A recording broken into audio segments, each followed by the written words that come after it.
Halo, selamat malam. Assalamualaikum warahmatullahi wabarakatuh. Buat teman-teman yang belum tidur, mungkin tapi video ini sepertinya tidak akan saya upload malam ini, besok pagi aja ya. Ya, malam ini pada pukul 01.35, 01.35 menit ya. Saya sudah memantau chart dari tadi Euro USD di M5. Di sini sekarang sedang terjadi penguatan untuk naik, guys ya. Oke, di sini. Sekarang tadi di sini merah, ada keluar merah tapi kecil sekali, dia naik lagi. Di sini ada merah, ini pasti akan naik lagi. Oke, karena trennya bullish. Nanti saya akan jelaskan kenapa bisa turun, kenapa bisa naik ya. Tapi sebentar dulu ya. Ini akan saya lakukan close dulu supaya nanti penjelasannya lebih enak ya. Kenapa eh, tadi di sini tiba-tiba naik dan tiba-tiba turun lalu naik lagi. Nanti akan ada penjelasan dari saya. Oke, dan sekarang saya sudah profit sebesar 23 dolar ya. Ya, yang ini 4 dolar, 4 dolar. Ini akan tembus 5 dolar nih. Jadi ya, pasti tembus ini 5 dolar. Sebentar ya. Kita lihat aja. Kita tunggu sebentar. Ini masih candle merah. Yang ini masih candle merah. Ini kalau dia sudah candle hijau seperti ini, panjang, itu pasti akan sampai 5 dolar. Nah, dia sudah panjang lagi. Oke, kita besarkan saja. Ini saya screenshot dulu. Lalu yang ini juga boleh saya screenshot. Ini nggak perlu. Ini perlu juga.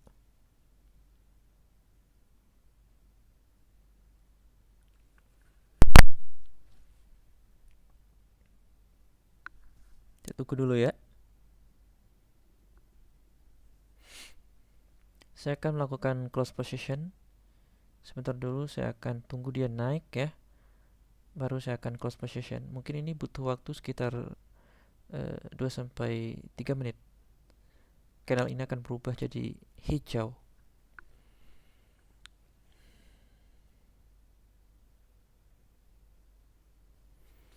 Oke, cukup ya. Di sini saya akan melakukan tutup perdagangan. Oke, tutup perdagangan guys.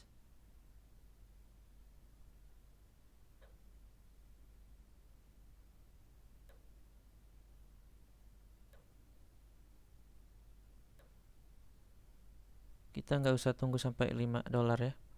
Ini udah besar banget. Oke, saya akan jelaskan kenapa saya mengambil posisi buy. Yang pertama, saya akan jelaskan dulu kenapa sih bisa terjadi ini tiba-tiba naik. Awalnya di sini memang terjadi sideways sih menurut saya kayak gini. Karena ini kenapa saya bilang sideways? Ini sideways. Tren naik, tren turun terjadi di sini. Ini terjadi tren turun. Oke, di sini terjadi sideways. Sideways lagi. Rumusnya adalah ketika terjadi tren naik dan tren turun, maka akan terjadi sideways. Nggak percaya? Oke, di sini ini tren naik.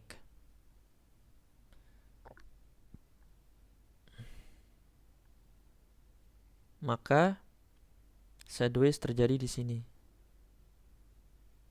Nah, di sini udah sideways.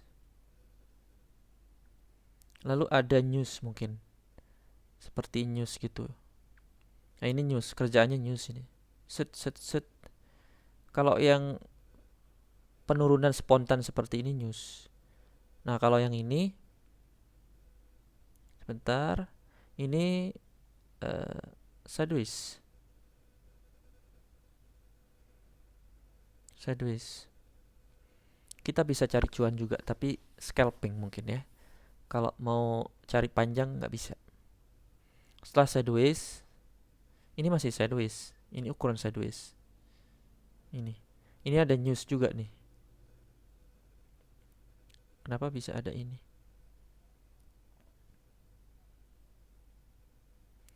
Ini sideways, tapi ada yang mental kayak begini. Ini kerjaannya news. Ini news ini. Naik, turun lagi. Naik lagi. Naik lagi kayak begitu. News. Lalu dia mencoba untuk membuat di sini ada penurunan, tapi ini masih nggak beraturan. Di sini belum dikatakan ini tren naik atau turun. Tren turun belum, karena di sini belum terjadi tren turun. Nah, disinilah ini masih sideways kayak gini. Disinilah terjadi tren turun. Nah, ini tren turun nih. Tren turun. Set set. Jadi garis moving average di sini menyilang. Anda lakukan sell di sini. Nah, sell di sini. Ketika menyilang, Anda lakukan sell sampai di sini. Sini close. Sini. Close di sini. Oke, terus di sini terjadi apa? Di sini terjadi berita.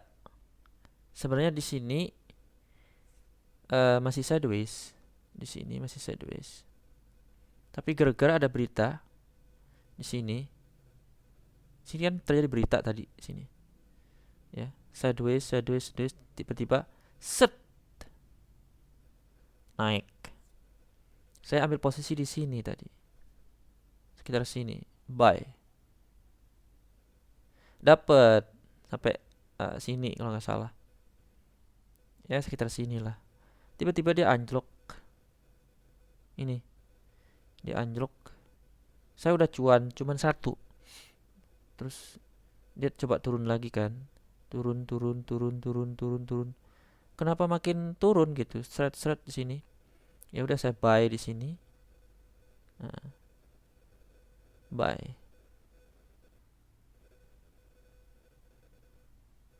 Saya buy di sini. Pertanyaannya kenapa saya buy? Oke, saya akan jelaskan satu-satu.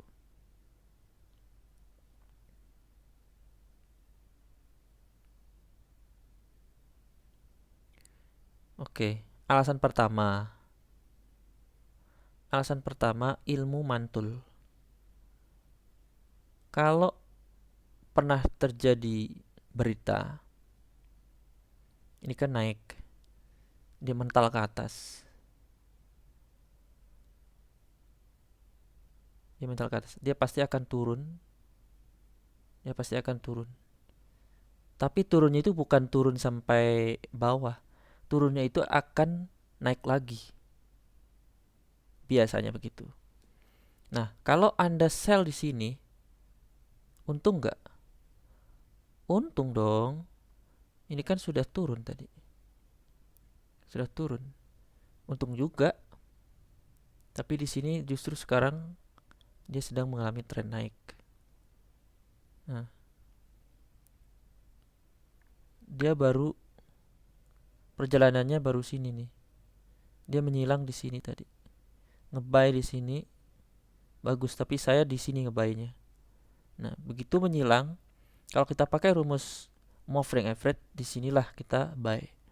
Dan lalu dia akan naik. Nah, ini sebenarnya masih naik, tapi saya sudah merasa cukup. Ya udahlah. Seperti itu. Racunnya udah $24 tadi. Lalu saya akan ke berita ya. Sebentar ya berita dulu deh. Bentar. Nah, ini beritanya.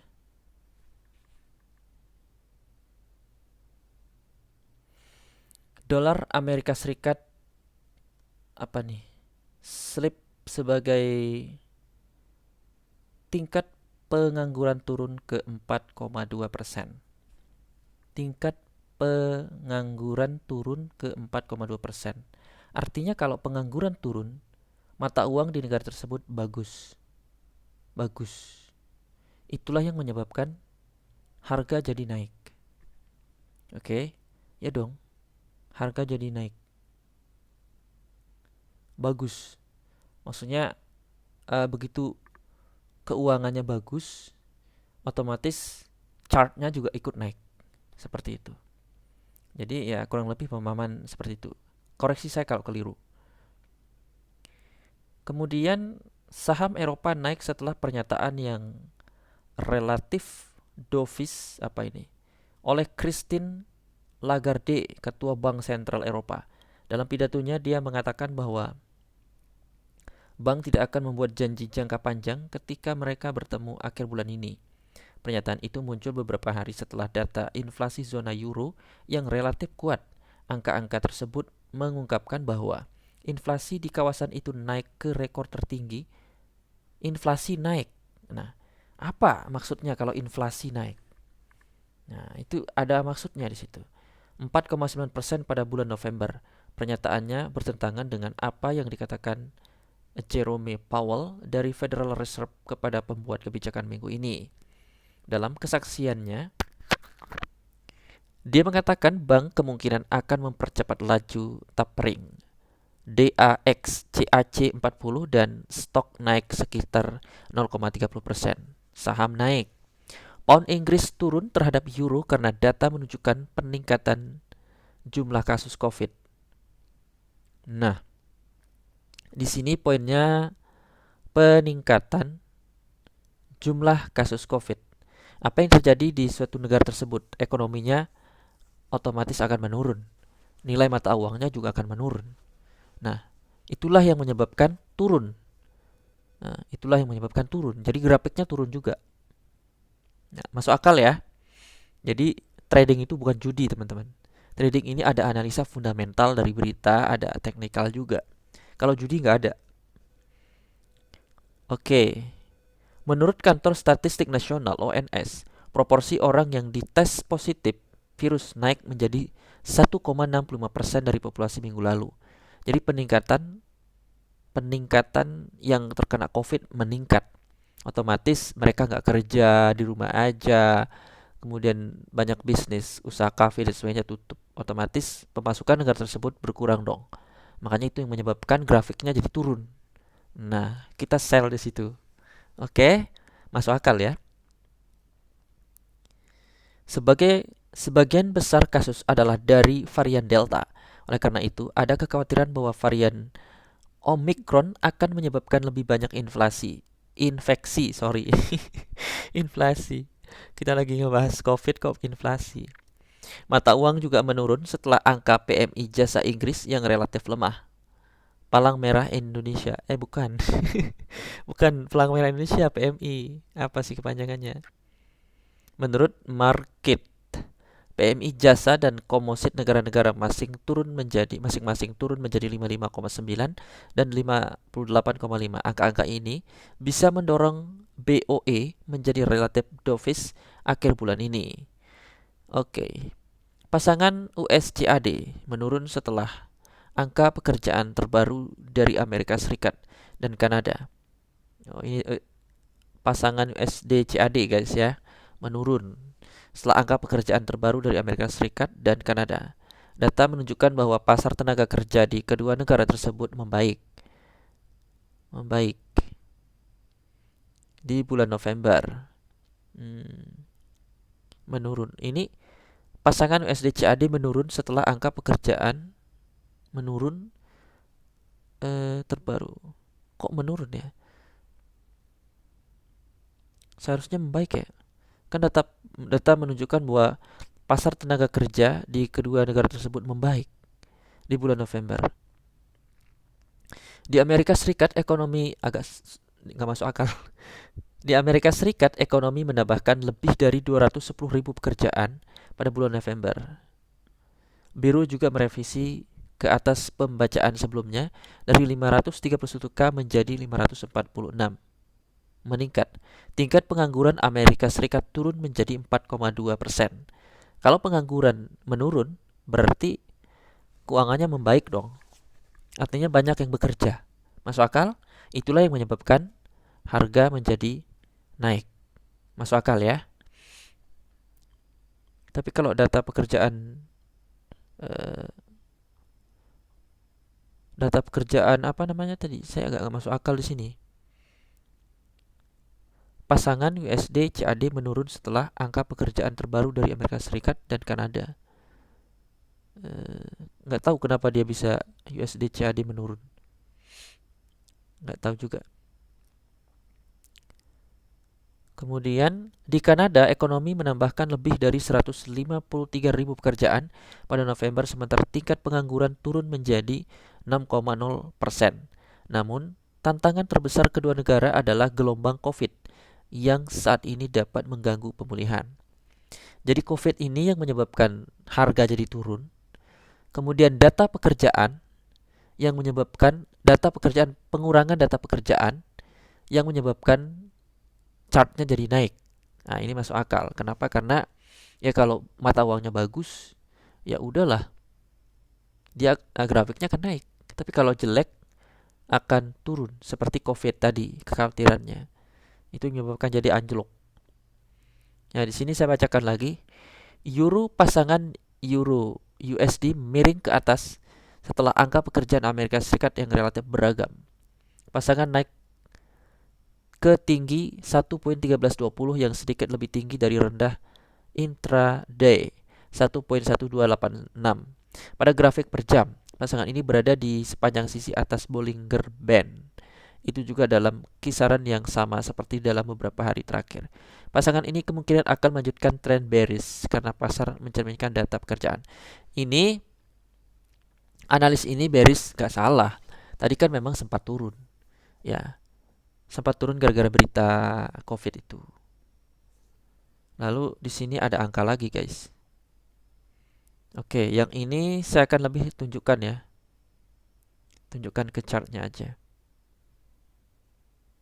Tambah naik deh, guys. Tambah naik. Oke. Sekarang harga sudah di berapa ini? 1.13.248. 13.248.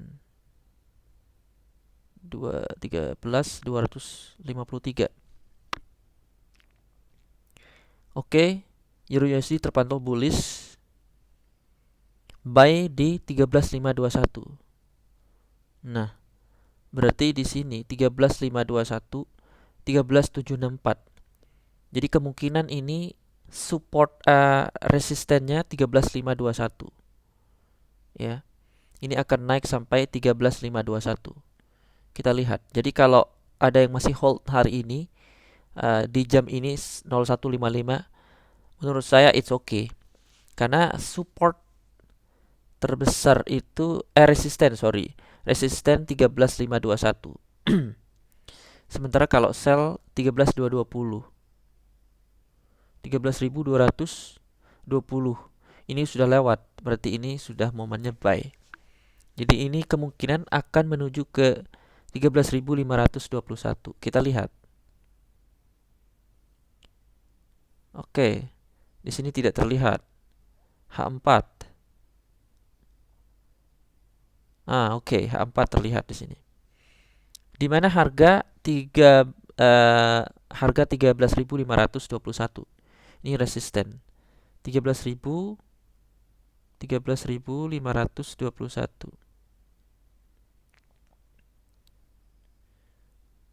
Oke, turun dikit.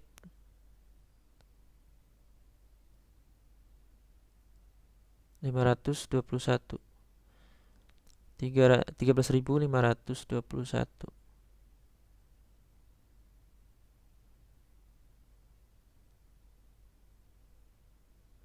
524 aja ya. Jadi yang akan dicari itu sebenarnya yang ini. Yang ini. Ya, ini. Saya besarkan ya. Ini di H4. Nah, sekarang harga masih di sini. Yang akan dicari adalah 13.000, eh ya kemungkinan yang ini 500-an. Yang akan dicari. Oke. Di H4 kita lihat, wah lebih menarik ya. Kita bisa melihat dalam waktu jangka panjangnya. Di sini terlihat sangat menarik. Di sini ada sideways juga. Nah, kayak begini. Ini mantap sekali buat trading, guys. Eh, Anda Anda buy di sini. Di sini buy. Lalu Anda pergi ke sini, close di sini. Close. Close di situ. Lalu di sini momennya nggak bagus. Nah, di sini bagus juga.